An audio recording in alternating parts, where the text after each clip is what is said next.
Matod pa sa atong tubag sa Salmo, dili kanamo kanako Ginoo kundili sa imong ngalan ihatag ang himaya, ang mga pagdaig, ang mga kabantog adto gyud ihatag sa Ginoo, dili nato.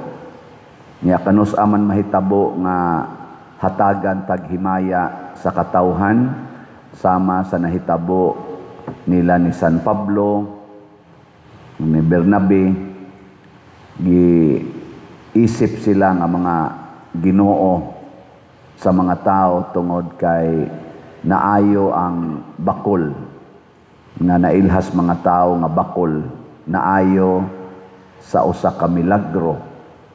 Gitutukan ra ni Pablo unya tan-aw niya mituo man iyang giingnan tindog ni tindog dayon mao tong naayo ang bakol. Pero si San Pablo o si Bernabe nasayod nga ang ilang gigamit mao ang gahom ni Kristo nga nagpuyo diha nila pinaagi sa Espiritu Santo. Kaya ang Espiritu Santo naman to'y nagpadala ni Bernabe o ni Pablo ngadto sa lain-laing mga lugar. Lutoson sila, balhislain, pinaagi gyapon sa lamdag sa Espiritu Santo. Unsa may nindot nga mensahe ani sa atong kinabuhi na kon magsigi gid tag sunod sa gustos Ginoo, kamao lang kitang mosunod, munindot gyud ang atong kinabuhi, nya makahatag sa tagkanindot sa kinabuhi sa uban. Gilingay mong tupad ing na nindot imong kinabuhi. Nanindot ra o naglisod na. Naglisod. Karon matod pa sa survey ni sakag yung maayo ang mga cases sa depression o kaning hikog bisan sa mga batanon. Mao na roy present nga phenomenon. Ngano man na tungod kay wa naman tahariis Ginoo. Unya ang mga tao karon sa nailang word nga gamiton karon atat. Unsa man ang atat?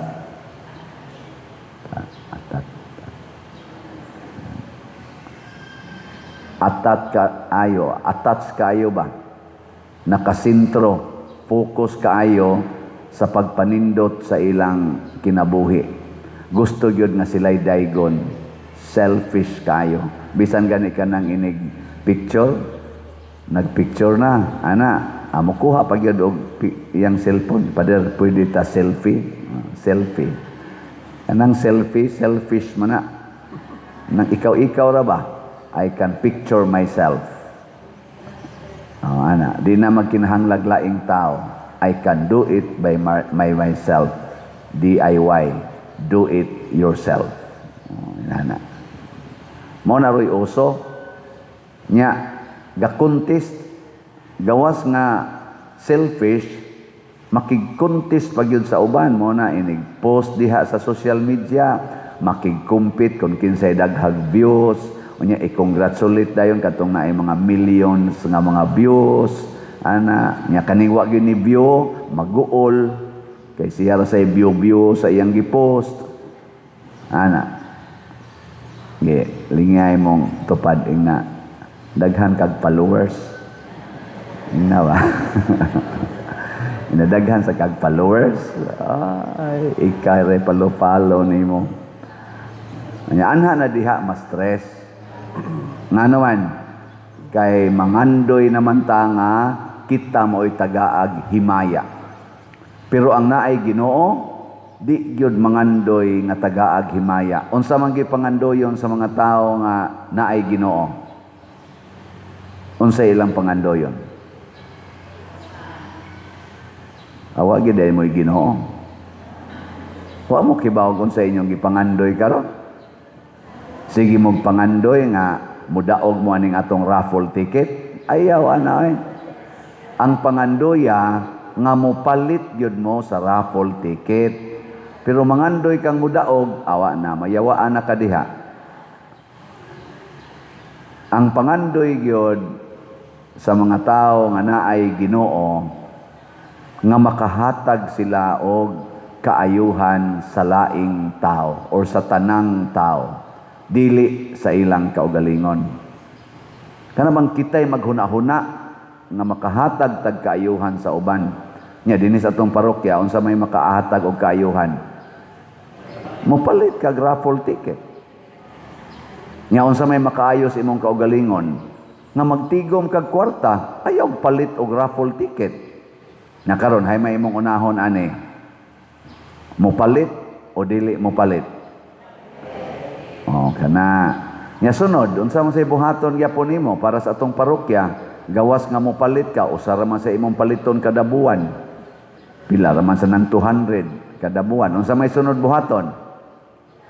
Mamaligya, suruya ng mga tao nga imong kaila, baligyai og ticket, balik-baliki, mura ba ka na bang manuroy isda, kat kita mo ng nuroy isda diya, sige man lag tuyok-tuyok isda, ana no, nagi, na magay na sila ka na ganing, kuan, sa tawag ana, kanang migapon, speaker, trompa, nindot siguro, mga, kuan din mga organizations ba, mag-abang mong sakyanan niya, butangig trompa niya, isuroy nga to sa atong tanang barangay, ticket, raffle ticket, tag 200, niya ang premyo, duha ka buok premyo ani, unsa may premyo ana, gikan sa Ginoo o gikan sa tao, unsa may premyo sa Ginoo, kada ticket nga imong paliton, i-times og 100 times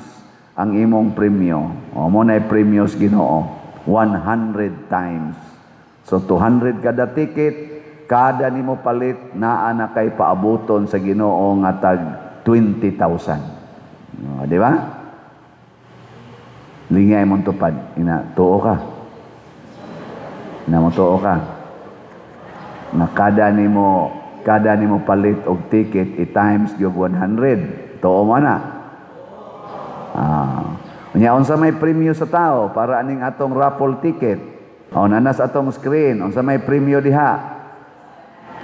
First prize 500,000 o sa kabuok. Second prize 100,000 5 kabuok. Third prize 50,000 8 kabuok. Daghana. Unya consolation prize 15,000, 40 kabuok. Daghan na ba na? Jutay pa. Daghan na, pero di jud ka mataghapan, ana. So, pagtagap nga daghan sa gayo ang atong mga tickets sa pagkakaroon gani, 7,993 na ka-tickets ang atong nahalin. Pakpak. Naapag yung 45 ka pledges. Unya 11 ang na-remit na napay 34 nga wa pa ma-remit. Tag 20,000 sa ni kaning 45 ka gitawag natog one-stop challenge. Nya unsa man pagpalit og ticket, ato na lang sa ning i-discuss. Unsa man? Diha sa atong opisina, diha sa gawa sa atong simbahan, diha mga ticket baligya. Nya ikaduha sa atong mga bank accounts, kaning niya sa atong screen, bank accounts nato, GCash accounts, nya pwede sad kwarta padala, dinhi lang gyud iagi aning mga ngan og mga accounts nga atong gipakita. Ayaw gamitan ng wa dinhi sa atong screen kay masaag unya. Nya naa sa roy galakaw-lakaw nga mga tawo nagdag mga tickets gibaligya kay ato sa na silang gitugutan nga mamaligya atos mga opisina, kompanya, mga eskwelahan tingali, mga silingan, pero siguro alang gyud nga kasaligan ang naong sa taong imong gipalitas ticket. Ayaw ng mga sigahog mata siguro niya kanang hait kay kapapangig. Okay, basig. Dili na kaabot din Ako lang ning gihisgutan kay mao man ni ang makaayo sa atong simbahan karon. ug unsa may atong mga project nga gitagan-an ani. Una, ang atong bell tower na natay hapit na mahuman, murag 65% na ang or 70% na ba pintal na lay kuwang ana. Tingali niya ang atong adoration chapel. Murag naa na sad na siya sa mga 50% ang nahuman ana. Niya ang atong CR, bagong CR diha gyapon ubos sa bell tower. Nanasad na tingali siya ros mga 10% ang nahuman. Nya sunod ang ato mga lingkuranan, ato ning ilisan ato lingkuranan. Lingkuranan nato kana siya raw pa lang na nga design pero napanay mga kuan na improved katong actual na gyud. Pero maura nang gitas unona. Maghimo sa tadihag mga 90 tingali ka buok more or less ka mga bag-ong lingkuranan. Na naman tay 3C nga pila to 9 kabuok nga nakadonate na nitong niaging pag-solicit nato para repair unta diha tag 55,000 i-appeal nato sa kwintada unya sa mga mudonate. Unya kana sang atong buta pomero diha hazard naman kay na ato na sana siyang gubon niya atong ilisan og Walk of the Apostles. Tanawa ang naong ana, di ba? Nindo tanaw no? Bati. Nindot na wa na itis langgam diha. Di na tamatuan inig kamino nato, no? Di na tamatuas iti. Nya dili na sad na muali sa atong simbahan, labaw tanan di na ta mahulgan, posibleng mahulgan ana mga scene nga nagbitay diha kanang mga trusses nga gipangtaya nagmaayo padong na sad na mga hog. Dagkot ka diha, mahulgan kag usa ka mga duha ka dangaw anang puthaw didto, mauhog si imong nya ang pari pag maatlan. Isa kay may tabo. So, di ka babaw kataas ana, 5-story na. Equivalent nag 5-story building. Nya mahulgan kagikan didto padong na nimo. O katubang scene nga nagbitay ron diha, nga sige ra maghapak ang hangin, magtingog-tingog na, malaksi na, nya maglupad, nya moigo si mong liog. Nya ang maatlan, mga liktor, ato. Ato na siya diyang, gasto ya po na. So kini mga kaayuhan man di na to hunahuna na tong kaugalingon. Kitang mga territorial parishioners o kamo mga online parishioners, palitag ticket. Unsa man say gikinahanglan ros Pilipinas, impeachment o paghiusa sa mga leaders? Kana nga ngato untang Congress, ang atong legislative, ang atong executive ningkamot unta nga magkahiusa sila dili magsigig away, mag-impeachment. Unsa hinuon nga kalisod aning atong kahimtang karon, kadagko aning mga kwartang nangawa, kadako na sa atong utang niabot nag 19 trillion ang atong utang, unya mag-away pagid ta. Pareha na bang banag asawa, dako kay mong utang, unya mag-away pagid mo, makabayad mo sa inyong utang. Dili paghiusa, tanawag asa mo magkahiusa, asa man ta magkasinabtanay, dili asa ta magpadayon og away. Impeachment man noon, nako, unsa man sila kamabaw ba o gugma aning mga tawhana, giilik man ta ni nato sila, mura mag-proud kay sila nga ma-impeach, mamakpak pa, kay na-impeach na sa, di pa man to impeach di mura na-decide na nila nga na ay probable cause, niya ipasa na sa plenary, namakpak pa. Namakpak mo nga i-impeach ang vice presidente nga gibutaran og 32 million pagkataphaw og hunahuna aning mga kongres. Mag-uol unta ka. Isip Pilipino ba? Mag-uol ta nga ang atong gipili nga vice presidente ang ayan di ang i-impeach kaguol ana pangitaan ka natong paagi nga makuano mahilot-hilot og tinuod man na. Pero nagduda sa kung dili tinuod nga ngayang i-impeach ang vice presidente sa mga nahitabo lang karon sa iyang gibuhat. Di jud ko motuo ana, personal na akong conviction. Nga naman, confidential fund imong i-accuse. Unya salin nga wa magtakdo og ang amlak imong i-accuse. Pagkamabaw, pagkataphaw. Kung siya pa'y hinungdan nga nawa tong mga kwarta sa flood control nga 1.3 trillion sa Banabana, kadtong Maharlika Fund nawa nga mga 250 billion nawa, kadtong mga kwarta sa PhilHealth nga 60 billion ang wa gyud mauli, kadtong mga Maharlika ang sa patong uban ang program fund nga gipamutang ang program fund, gibalhin sa ang program fund nga mga 800 billion kuno nya nawa lang, wa nay nakit-an. Kadtong atong gold nga 29 tons gibaligya nga mga 130 billion batoy halin ato nga wa say kwintada hain to padong. Ang tao nga responsable ato maoy angayang i-impeach kay porting dako ag damage adto sa atong nasod. Kana manong confidential fund nga way klaro nga basihanan, kana manong salin versus amlak, way klaro gyapong basihanan, lalisonon pa kaayo. Kadtong nangawa ang kwarta din agito lalisonon, naay 18 Marines nga nisulti, dili imbestigahan, naay Gutisa nga nisulti, naay Saldico nagpadagyo mga pictures, nagsulti wa imbestigahe. Karon isulti na sa Romualdez nga dili siya may mastermind. Sa ato pa nahibaw siya kinsay mastermind. Atong imbestigahon kinsay iyang nahibawan. Kana mao nay angayang i-impeach og impeachable man na siya. Dili ang vice presidente nga questionable kayo gamay pagyud kayong amount. Hain naman ang atong gugma para sa atong nasod. Tungod kay wa na tagiyahi sa Espiritu Santo. Kanirwang ako mga critics dayog ingon na politika ka Father, I am very concerned about the justice and morality sa atong nasod o kitang mga Pilipinos.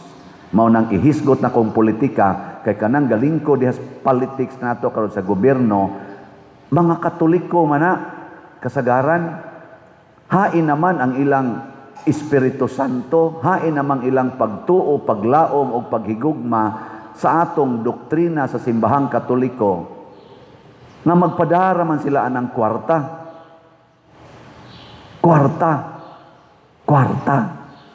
Si San Pedro o si San Pablo giopirag kwarta, wa mo dawat, giopiran og mga baka, mga pagkaon, wa mo dawat, ihatag nas Ginoo. Ako sad og inyo kung opirag kwarta dili sa kumudawat tingali. Unsaon man nako, ingnon nako ipalit na lang nag raffle tickets kay para na simbahan. Pero imo nang ihatag nako personal, ako usa nang timbang-timbangon. Kay ako raman sa nang ihatag para sa simbahan. Mao na ang gugma matud pa ni Kristo, ang nahigugma kanako, nahigugma usab sa amahan, ug ang akong amahan mahigugma kaniya ug maghatag sa tanan nga naa sa amahan. Last na lang lingi sa imong tupad. Ing nahigugma kanako. Mangutan ay na nahigugma kanako. Kinahanglan ta magpangutan anay. Kay wa na taroy paghigugma ay away to the max. Gabi namista ko dire. Namista ko sa usa sa ato mga parishioners. Kay pista lagi ko no. Lakaw anang nga ang hagipot kay daan, maurag ito'y agianan, di magiag motor gani. Ngit-ngit pagyod. Di ay kural diri, di ay kural diri. Kana ra yung agianan nga wa gay kaabot usa ka dupa. Nganong ingon ana man ang ato makinaiya dinhi kitang mga Pilipinos. Nganong di man nato ihatag ang dako nga lugar nga kung dunay sunog nga mahitabo dito, di man gyud kasud ang bombero, di kasud ang ambulance ug naay mga emergency. Nganong wa man ta maghuna-huna ana? Arang-arang na lang kay kanang atong na marking diya sa tubangan nato ning giveaway na sa atong mga vendors, nabuutan na sila, pwede na sila mga matay. Pero di pa na igo, napatay daghan kay diring lugar nga di gyud maso, di lang ni dinhis Compostela, all over the Philippines. Daghan kaayo nga alihan gyud ang iyang mga igsuon nga tuas unahan. alihan sa iyang koral, alihan sa iyang balay. Di jud ka maghuna-huna unsay mahitabo didto nila, moingon ra jud kang bahala na sila. Mao ni gibati sa atong Congress, bahala na mo diha, basta ma-impeach lang gining among gustong i-impeach. Kaluoy nato na atay mga leaders nga ingon ani ang makita. Hain man ang gugma. Nahigugma pa bata sa nasod? Nahigugma pa bata sa mga Filipinos? Nahigugma pa bata sa hustisya o tinuod nga kaangayan? Ato nang i-question. I-review nato ng atong wording sa atong bayang magiliw. Pambansang awit, ang mamatay ng dahil sayo. O ang mamatay ng para sa ang sama na sa pagsulti. Basig imbis ang mamatay ng dahil sayo, ang pumatay sayo. Daghan makay nangamatay sa flood control nga way klaro. Daghan makay nangamatay ron sa ato mga masakiton kay wa nay budget ang PhilHealth. Di naman dawaton sa ospital, hapnigo na lang sa daplin. Wa na may budget.